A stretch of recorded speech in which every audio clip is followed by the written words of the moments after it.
کائنات کے اندر سب سے پہلے اگر کوئی ذات سب سے بلند و بالا ہے تو اس ذات کا نام ہے پروردگار عالم۔ اس لیے کہ سب سے بڑی ذات کائنات کی، جس نے کائنات کو بنایا اور بنانے کے بعد میں ہر وہ چیز کہ جس اس کائنات میں رہنے والے انسان کے لیے ضرورت تھی اور جس چیز کی ضرورت اسے تھی، اللہ نے وہ ساری چیزیں اس کائنات کے اندر پیدا کی، اور پیدا کرنے کے بعد میں ان سب چیزوں کے اوپر اختیار انسان کو دیا۔ اسی کو اللہ نے قرآن مجید میں ارشاد فرمایا وَسَخَّرَ لَكُمْ مَا فِي السَّمَاوَاتِ وَمَا فِي الْأَرْضِ، جو کچھ زمین اور آسمان کے اندر ہے ہم نے تمہارے لیے مسخر بنا دیا ہے۔ مسخر کا مطلب کیا ہے؟ کائنات کی ہر شے تمہارے اختیار میں ہے۔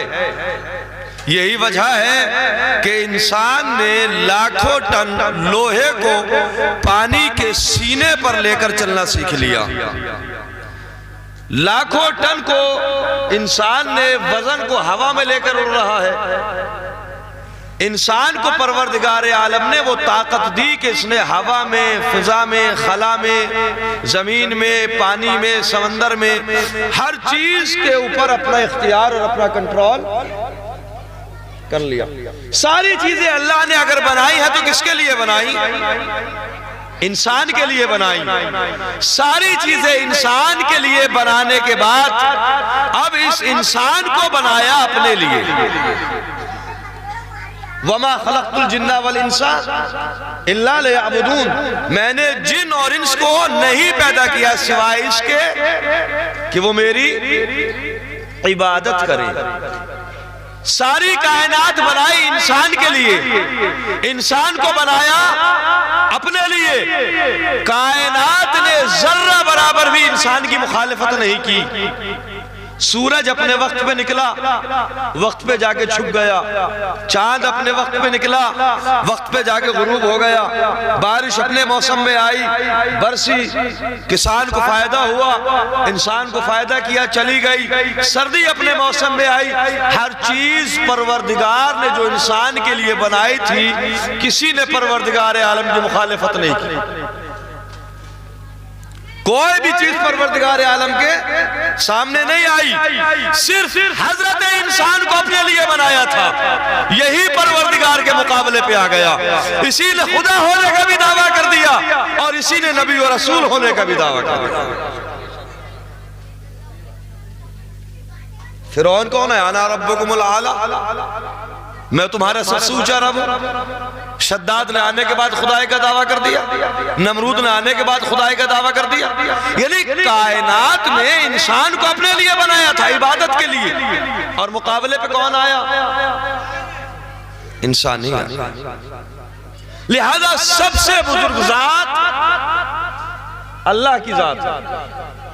میرے جو آیت میں نے پڑھی نا اس کو ذہن میں رکھیے، سورہ قرآن مجید کا پارہ نمبر 33، سورہ نمبر 33، سورہ نمبر 33 اور 33ویں سورہ کی 33 نمبر کی آیت، جسے آیت تطہیر کہتے ہیں، جو محمد اور آل محمد علیہ السلام کی شان میں نازل ہوئی۔ سب سے عظیم ذات اللہ کی ذات ہے، اور اس کے بعد حضرت محمد مصطفیٰ صلی اللہ علیہ وآلہ وسلم۔ بعد از خدا بزرگ توی قصہ مختصر، اگر پروردگار کے بعد میں کوئی ذات ہے تو نبی کی ذات۔ نبی کی ذات کے بعد تیسرا مرتبہ جو آتا ہے وہ اہل بیت کا ہے۔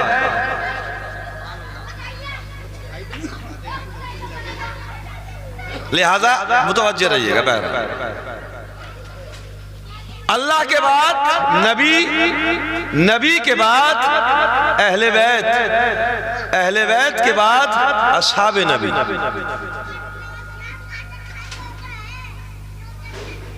اس لیے اس بات کو آپ بخوبی جانتے ہیں، صحابی کہتے ہیں عربی میں اسے کہ جس نے نبی کی صحبت اختیار کی، اور یہی صحابی کا اسٹیٹس بھی ہے اسلام کے اندر۔ ہر وہ انسان کہ جس نے حالت ایمان میں نبی کی زیارت کی وہ مسلمان بھی ہے، صحابی بھی ہے، اور جس نے نبی کو نہیں دیکھا ہم اسے صحابی نہیں مانتے۔ میں نے کیوں کہا کہ اہل بیت صحابہ سے پہلے؟ آپ اپنے گھر کے اندر آئیے، فیملی میں میری اولاد بھی ہے، میرے دوست بھی ہیں، آپ کے بھی اولاد ہیں، آپ کے بھی دوست ہیں۔ آپ کی نگاہ میں آپ کے یہاں سب سے زیادہ دوست کی اہمیت ہوگی یا اولاد کی؟ کسے چاہیں گے، اپنے بیٹے کو یا باہر والے کے بیٹے کو؟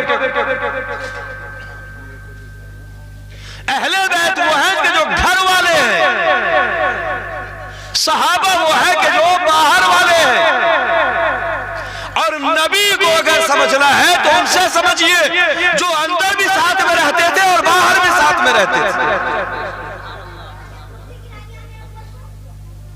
پہلی ذات اللہ کی، اس کے بعد نبی ہے، اس کے بعد اہل بیت ہے، اہل بیت کے بعد وہ صحابہ ہیں۔ اگر بات اب بھی واضح نہیں ہوئی، میں چاروں چیزوں کو ایک جگہ پہ دکھائے دیتا ہوں۔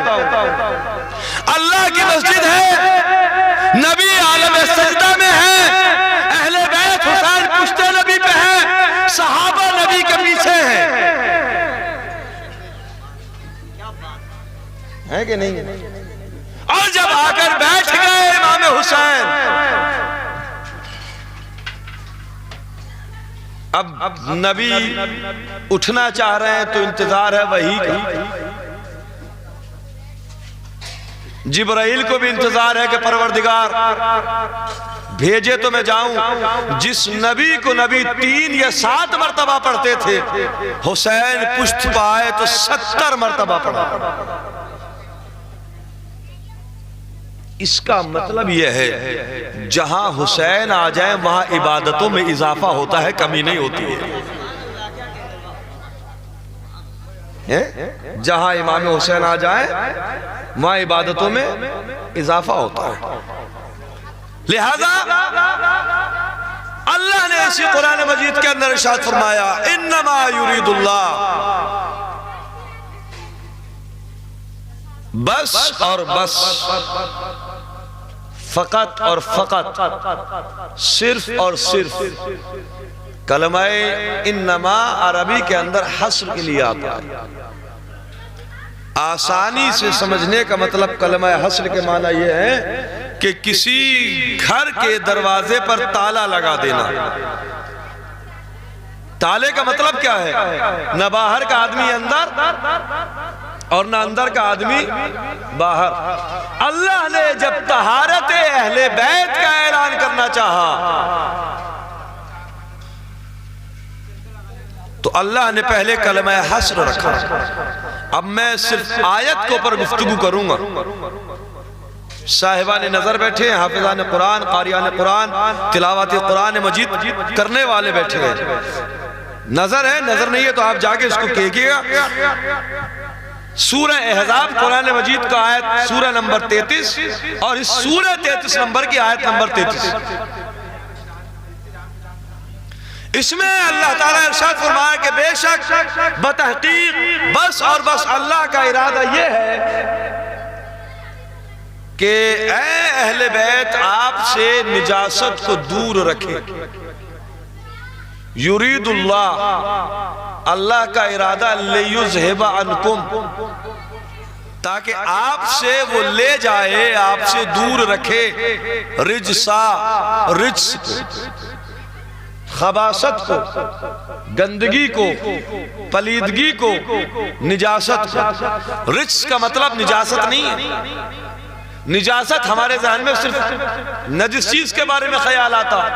رجس کہتے ہیں ہر خباثت کو، ہر گندگی کو۔ وَيُطَحِّرَكُمْ تَطْحِيرًا، اور آپ کو ایسا پاک و پاکیزہ رکھے کہ جو پاک و پاکیزہ رکھنے کا حق ہے۔